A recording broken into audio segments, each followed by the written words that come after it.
From time to time, a game comes along that sucks you in from start to finish. When it comes to RPGs, games like Final Fantasy VI and Chrono Trigger come immediately to mind. These games had epic stories that you could easily soak 50 plus hours into, with amazing soundtracks and memorable characters whom I found very easy to get emotionally invested in and caught up in all of their tales.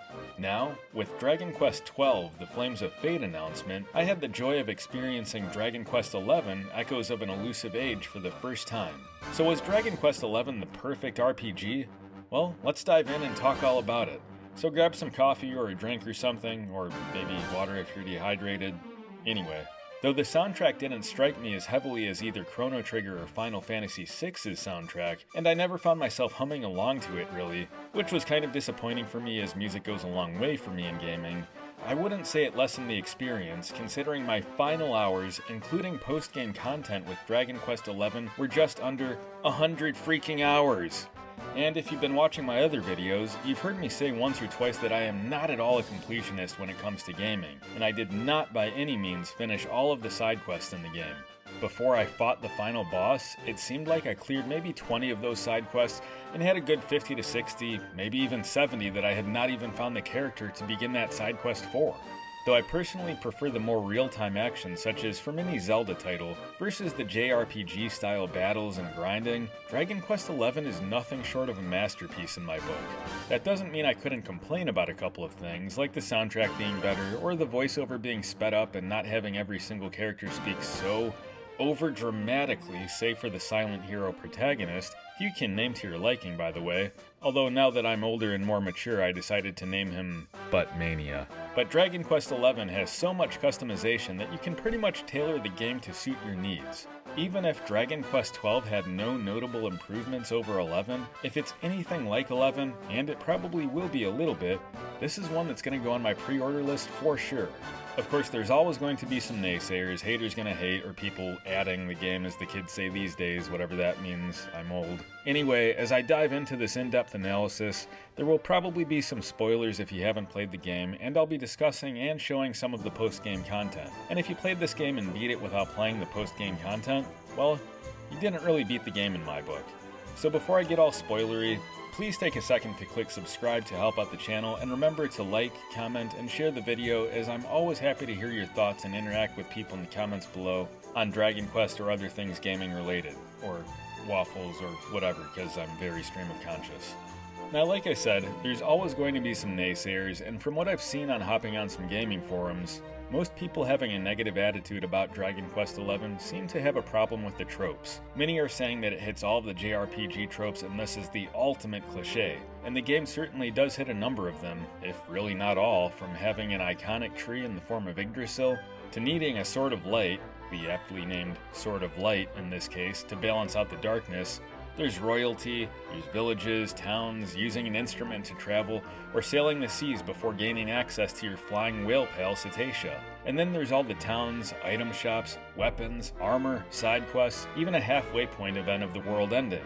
And in the post-game, don't say I didn't warn you about spoilers, we even have time travel, and you can break jars and stuff. Now if you play every RPG out there, I can respect your opinion if you're sick of it. I'll be the first to admit I definitely have not played all the RPGs out there.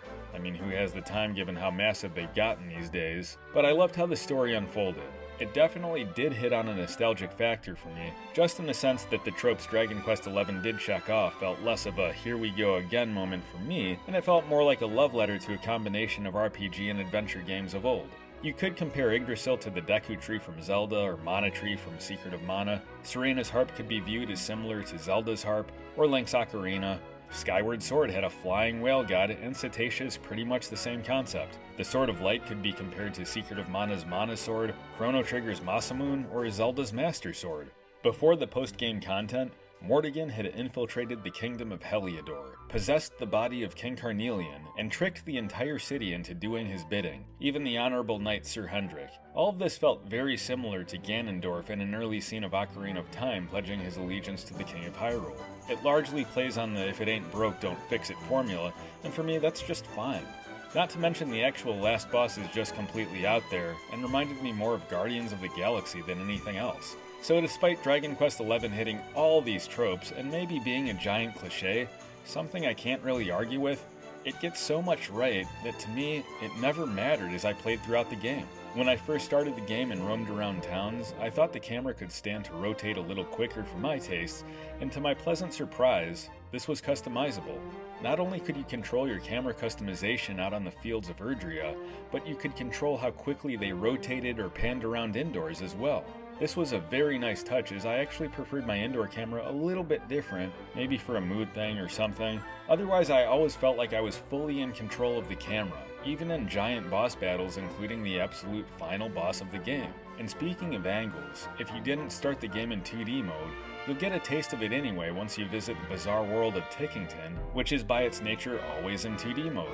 Definitely playing on a nostalgic factor, so it may look archaic if you're a younger player maybe or something, but it's a really nice touch, and if you're so inclined, you can actually play the entire game in 2D mode if you want. So let's talk about the battle system a little bit.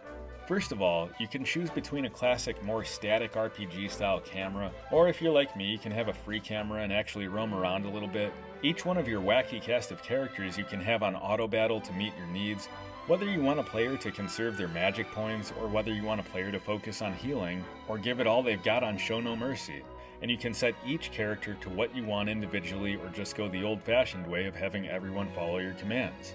Now, since I'm a guy that doesn't really play every RPG out there, mainly because I find level grinding to be a more mind-numbing chore than anything else, Dragonquest XI answers that by having different battle speeds you can select from, including my personal favorite of having an ultra-fast battle speed. That in combination with setting Serena or Rab to focus on healing, and all other players on Show No Mercy, and I was able to defeat the majority of bosses simply by auto-battling. There were a couple times I left the room for a snack or a pit stop, and by the time I came back, I had already defeated the boss. And leveling up can tend to be rather easy and fun, as many enemies will give you thousands of experience points. Especially if you start running into liquid metal slimes, you can easily walk away from a 10-second fight with 50,000 experience points, and it's an awesome feeling to see all of your crew level up just like that. Now, of course, I did have my fair share of fighting enemies, since after all, that's how you're going to level up. And the game has enemies respawn on the world map, which is actually a great thing.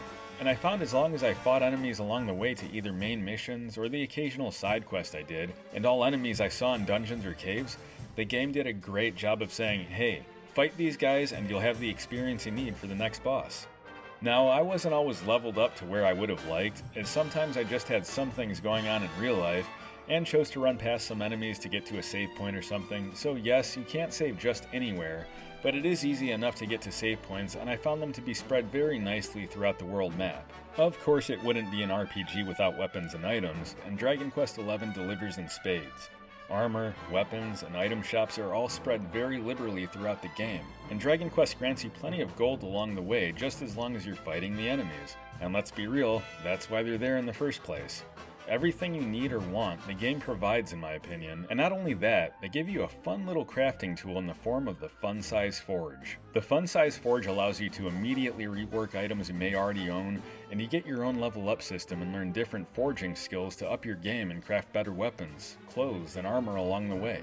Now, I'm not gonna lie here, the Fun Size Forge can get a little bit exhausting, and I read a number of people in forums thinking that the game was going to be over once they got to Yggdrasil, and especially if you're doing post-game, from that point, you might have a good 50 to 70 hours left from that point, and if you're doing all the side quests, probably even more. But if you're getting to some of the bosses like Eric's sister Mia, the Auroral Serpent or his malicious counterpart in post-game, Mordegan, or the absolute final last boss Kalasmos, and haven't been fighting the enemies, once again the game provides all that you actually need, and you'll love that you have that forge to realize you can suddenly boost up your stats. And if you are doing all of the post-game, then the Fun Size Forge is crucial to make the Supreme Sword of Light. Of course, I've heard of some gamers taking on the ultimate baddie Kalasmos without even using the Supreme or also Super Sword of Light, which is crazy to me as it still took me a few tries to beat him even with both of those weapons, and even then it got down to the wire when I eventually did defeat him. Of course, there's always different things to try in terms of not only your weapons, but all of your crew have an amazing skill tree system. something more and more prevalent not only in action games, but more and more in the RPG world these days. The skill tree system I found intuitive and again just very customizable. Depending on what weapons your character has equipped, you may want to focus on using your hard-earned skill points to unlock new abilities for single-handed swords, or if you like going big, maybe you'll want to focus on the single-hand greatswords. For Veronica, are you using a wand or a whip? Are you using Serena's harp skills? What about the hero, the Luminary himself? What about Jade's allure abilities? Leveling up is going to happen for you very quickly, especially if you're battling on an ultra-fast speed as I was, and you'll get these skill points left and right. And if you find you've been maybe focusing on abilities that you learned you weren't super fond of, you can stop off at any save point, select the rectification option, restore all your skill points, and pick different abilities to unlock. Now, if you've stored up a bunch of skill points, it can be a bit cumbersome or tedious to unlock these skills one by one, but then the game gives you a separate menu if you want to unlock multiple skills all at once in a little bit more of a user-friendly format. The game keeps offering different options for you, trying its best to be its best self for you, whatever your taste happens to be. Now, you can't choose a different soundtrack per se, but you can choose between a symphonic recording versus a synthesized recording. Now, one of the best things to me in Dragon Quest XI is its eclectic cast of characters. Off the bat, I'll say the Luminary himself I found only somewhat interesting, partly because he's a silent protagonist besides simple grunts here and there, kinda like Link, and he's made interesting by all of the characters he meets along the way, whether it be his joyful mother back in Cobblestone, or his friend Gemma whose feelings for him he seems to not have a clue about. Along the Luminary's journey, you'll run into Eric, the smooth-talking thief, or maybe treasure hunter. The voice acting for Eric also, I'd like to point out, is a bit better for me than the rest of the cast, in that it seems a little bit more natural compared to the rest of every other character who seems stuck on an over-dramatic direction. That may not be the fault of the voice actors themselves, but more so the voiceover direction. Veronica is presented as a very bratty child, who in fact is the twin sister of the ever-so-proper Serena. Sir Hendrik is our stoic general character, originally tricked by Mordegon posing as King Carnelian into thinking the Luminary is the darkspawn of evil. Rab is eventually revealed to be the hilariously dirty old man character with his love for the Ogler's Digest, which can eventually be obtained as an item and hilariously used in battle. The Princess Jade, who he fights alongside with in the Octagonia MMA tournaments. The knight in smiling armor, the very entertaining Sylvando. All of these characters were so different from each other that it made for some very entertaining conversations. And speaking of the dialogue, the fact that you can talk to your party at pretty much any time during your adventure was extremely useful, and something I feel should be in all RPGs. Maybe not all the time if there's only one person in your party, but playing a different RPG after a Dragon Quest XI session and not being able to do that, to me, makes the other game feel a little bit outdated. But all of the cast again are so cohesive as a unit that it makes that final battle all the more thrilling with Kolasmos as you decide what characters to use. Now, as much as I clearly did love playing through Dragon Quest XI, that does not mean that I didn't have some gripes with it. The soundtrack was a bit generic for me relative to other RPGs out there like Final Fantasy VI or Chrono Trigger. Some of the caves and dungeons are a bit bland with repetitive textures, especially when compared to some of the more impressive palaces or castles like within Heliodor or Sniflheim. There were just a few bosses that would spam attack, sometimes 3 or 4 in a row, which seemed a little bit disjointed after you've been fighting all the enemies, leveling up, and killing bosses up to that point on auto battle alone. Specifically, the Auroral Serpent and his malicious counterpart, and Kolasmos at the end were culprits of the spam attack. Granted, Kolasmos is the be-all end-all post-game boss, so I did appreciate that he was a bit harder once I figured out some strategies to use on him. A few of the areas were way too maze-like for me, and since I have a terrible internal sense of direction, that can be a bit aggravating for me, just my personal preference. There are also some ledges you think you might be able to jump over, as the game is vast and looks like an open-world style of game, but you don't always have true freedom and can't always go to places you see. If you go out to the beach in Puerto Valor and see the ocean, you can't just start swimming away, though eventually you will get a ship on water, and down the line a flying whale, naturally. And if you're on land, you'll get access to a horse fairly quickly, making it easy to traverse Erdrea. And if you're feeling crazy, just plow into some smaller enemies with your horse if you're trying to quickly go to a save point and go to sleep or something. Some of the enemies you can ride after beating, which proves sometimes necessary to traverse up a wall, for example, or fly to new heights on a small dragon, or jump up high in the Egoskeletons. There are so many locations that you can go to in Dragon Quest XI, and there's a great deal of variety between them. The desert region of Galapagos with the cowardly Prince Ferris and his sultan father, the freezing area of Sniffelheim, the impressive city of Heliodor. There are plenty of areas to visit and a good amount of variety between them, unless you're in one of those caves or generic labyrinths I mentioned. But aside from those more generic caverns, each one of the towns feels like a character in itself, as there is always some sort of event happening in each one of those towns. Some people critiqued the game for feeling episodic in that way, but if you really play the game all the way to the end, including the post-game, there is an overlying theme of obtaining the sacred item to defeat the ultimate evil once and for all. Now, this is something else some others had a problem with, as Dragonquest XI once again seems to hit every single RPG trope in the book. But in my opinion, since the game clearly spent a lot of time in development, this came off as not a problem at all, and if anything, came off as a giant love letter to many other RPGs or adventure games before it. Dragon Quest XII, The Flames of Fate, if that's what it's finally going to be called, may suffer without an original storyline, but for Dragon Quest XI, I ended up really enjoying it. When they were writing the story, it seems like they pulled up the by-the-book RPG checklist, World Tree, Yggdrasil, check. Sacred item needed to defeat the villain, Sword of Light, check. Halfway point of the world being destroyed and going from a light to a dark world, check. A villain charming and tricking people before revealing his true form, Mordegon, check. And even though there aren't really any random battles on the overworld map on ground, you'll run into these events sometimes on sea, or if you're in the 2D worlds of Tickington after getting the passwords from the adorable Tockles spread throughout Erdrea, there's crafting, item, armor, weapons shops, accessories, and different outfits for your characters, many times with stats boosts. At one point you'll even have a crazy dream in an inn, and another you find out that painting that looks alive because it pretty much is alive. You name it, Dragon Quest XI has it. Even some of the names of the towns clearly don't take themselves too seriously. Sniffelheim for an extremely cold region, the ruins of now what? So you can call all that generic if you want, but I found it to be more of a giant homage or love letter to fantastic RPGs already out there. Is it super original?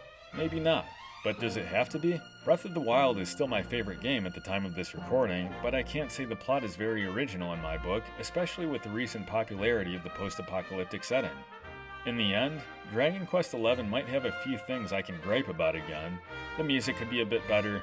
For my taste, I think the voiceover should be sped up, though I should also mention you can have the audio spoken in Japanese, also with subtitles if you wish, and having a little bit more freedom to traverse the map would have been a nice touch. And though there are a few musical scores that are very good, such as the battle theme or the main theme, there weren't very many memorable tracks for me besides that. But tipping the scales in its favor, there is just too much Dragon Quest XI gets right. With its insane customization, I would argue that it would be pretty hard to not set up the game for how you want to play it.